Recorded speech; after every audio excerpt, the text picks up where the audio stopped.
कधीच नाही चुकणार तुमचे फेवरेट टीव्ही शोज झी5 सोबत, तेही एकदम फ्री. दादा इकडे या, इकडे या लवकर. अहो ते राहू द्या समजे का, मी इकडे या. हे घ्या, हे देवी आईनी तुमच्यासाठी दिलं आहे. आणि यो चिरोट्याचा डब्बा चिनूसाठी पाठवायला सांगितला होता. चिनूला आवडतात ना? आई शपथ, काय योगायोग आहे बघ. रात्री चिनू चिरोटे पाहिजे म्हणत होती. आईला मॅडमचं किती बारीक लक्ष असतं बघा सगळीकडे. प्रत्येक कामगाराला घरातल्या माणसासारखं वागवतात, त्यांची काळजी घेतात. कुठला मालक करतो एवढा सांगा? होय खरे. पर एवढा असून सुद्धा त्या मुलीबरोबर असं का वागले असतील?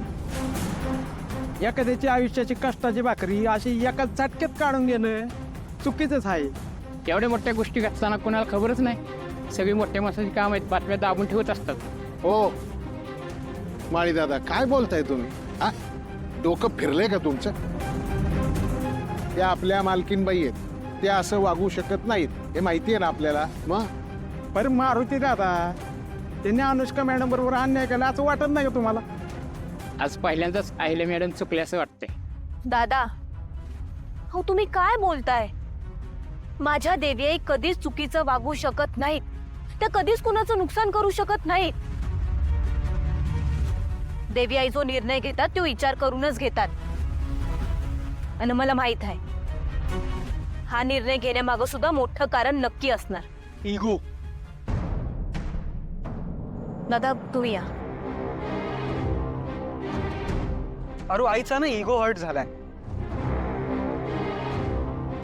आणि आई फक्त या वेळेलाच नाही, माझ्या वेळेला पण चुकलीच होती. तिला ती दिशा बरोबर वाटत होती. अरे मी इथे एवढा ओरडून ओरडून सांगतोय, पण नाही, आईच्या इगो पुढे कोणाचं काही चालतं का? हा, वेळ आल्यावर तिला सगळ्या गोष्टी कळतात. पण या सगळ्यात ना कधी कधी वेळ निघून पण जाते पारू. प्रीतम सर, तुम्ही असं कसं बोलू शकता? हो, देवी आई कधीच कुणाचं वाईट करत नाही हे माहित आहे तुम्हाला. तुम्ही तर त्यांची मुलं आहात, तुमच्या बाबतीत त्या का असं वागतील? तुम्ही बघितलं ना दिशा मॅडम कसं वागल्या. त्यांनी फसवलं देवी आईंना. देवी आईंनाच नाही तर समद्यांना फसवले त्यांनी घरात. त्यांनी हे समजा ठरवून केलं होतं. हो ना? मग याचा काय अर्थ होतो पारू? तू जिला देवी आई म्हणतेस ना, ती खरंच देव नाहीये, माणूस आहे. कधी कधी चुकू शकते. देवच आहेत त्या. आज तुम्हाला कळत नसेल देवी आईंच्या मनात नेमकं काय चाललंय, पण मला खात्री आहे त्या हे समजा चांगल्यासाठीच करताय. आणि अशा परिस्थितीत तुम्हाला त्यांची साथ देता येत नसेल तर नका देऊ, पण त्यांना नावं ठेवण्याचा अधिकार तुम्हाला नाही. हे पारू, अगं काय बोलतीयस? तोंड बंद ठेव जरा. पारू, तू ना फॅन आहेस तिची, फॅन. देवीचा दर्जा दिलायस ना तिला. तिने काही केलं तरी तुला बरोबरच वाटतं ग. डोळे बंद करून विश्वास ठेवते आता तिच्यावर. बस झालं. देवी यांच्या बाबतीत अजून एक शब्द सुद्धा ऐकून गेला नाही मी.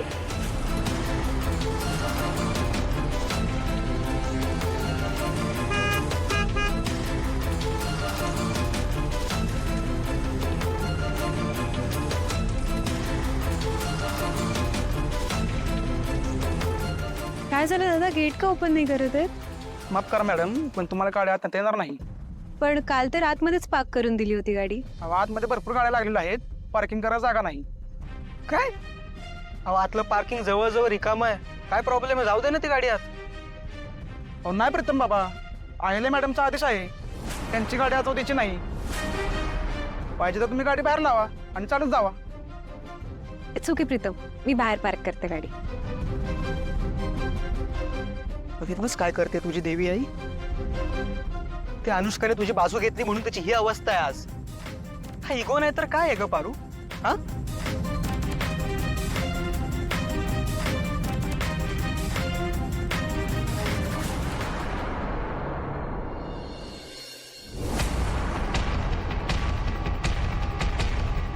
I am so sorry. It's okay, मी आहे आतमध्ये.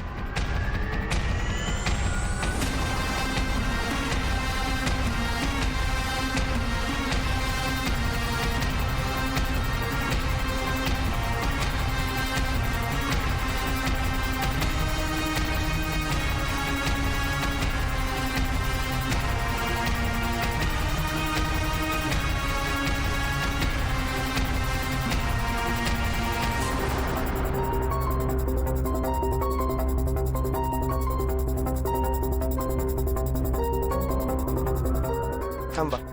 काय झालं दादा? मॅडम बिझी आहेत. तुम्हाला इथेच थांबून थोडा वेळ वाट बघावी लागेल. ओके. तुम्ही चप्पल इथेच काढून ठेवा. तुम्हाला आतमध्ये चप्पल घालून जाता येणार नाही. हे कोणी सांगितलं आता? अहिल्या मॅडमने सांगितलं. It's okay Pritam.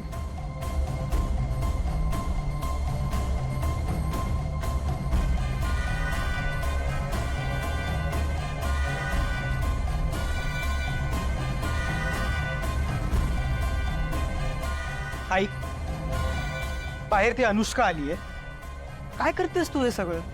हा, तिची गाडी आतमध्ये नाही येऊ दिलीस, तिला गेट पासून इथपर्यंत चालत यायला लागलं आणि आता चप्पल काढून तिला बाहेर उभं केलंयस का? आई, इतकं वाईट मी तुला कधीच कोणासोबत वागताना नाही बघितलंय, मग आता का वागतेस? बरं सगळं जाऊ दे, तू प्लीज तिला आतमध्ये बोलू प्लीज. प्लीज मस्त. का? काय झालं? मी सुद्धा तिला भेटायला गेले होते आणि तेव्हा वेळ नव्हता तिला, म्हणून मी आणि मोहन थांबलोच होतो की तिच्यासाठी. एवढं करून सुद्धा ती आम्हाला न भेटताच निघून गेली. तू तिची अपॉइंटमेंट नव्हती घेतलीस आई, आणि तुझ्या कामासाठी गेली होतीस ना तिच्याकडे. असं कोणाची तरी अपॉइंटमेंट न घेता त्याला भेटायला जाणं पटतं का तुला? बरं तेव्हा तर जाऊ दे आत्ताच, पण आज तर तुझ्या बोलवण्यावरून आली ना ती इथे. मग स्वतः असं एखाद्याला बोलवून त्याला विनाकारण वाट बघायला लावून काय सिद्ध करायचंय तुला? प्रीतम,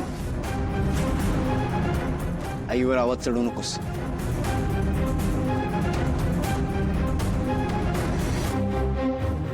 पारू, जा, तुझी कैवारी आली आहे बाहेर, तिला आत घेऊन ये.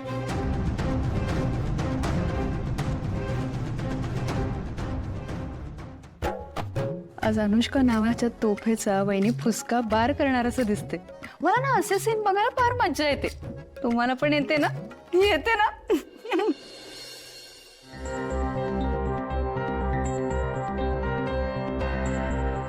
अनुष्का मॅडम, तुम्हाला देवी यांनी आतमध्ये बोलवलंय. Okay, thanks. एक मिनिट. काय झालं पारू?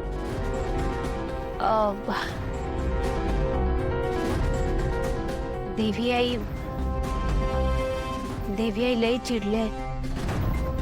मला भीती वाटते आतमध्ये काय होईल याची. एक बोलू? तुम्ही देवी आईशी जरा सांभाळूनच बोला. हा, सांभाळून राहा. म्हणजे मला असं म्हणायचंय, तुमच्याकडनं काही चुकीचं होऊ देऊ नका. माझ्याकडून काही चूक होऊ देऊ नका म्हणजे? अरे तुला पण असं वाटतंय का मी चुकतीये? झी5 ॲप डाउनलोड करा आणि पहा सर्व एपिसोड्स एकदम फ्री.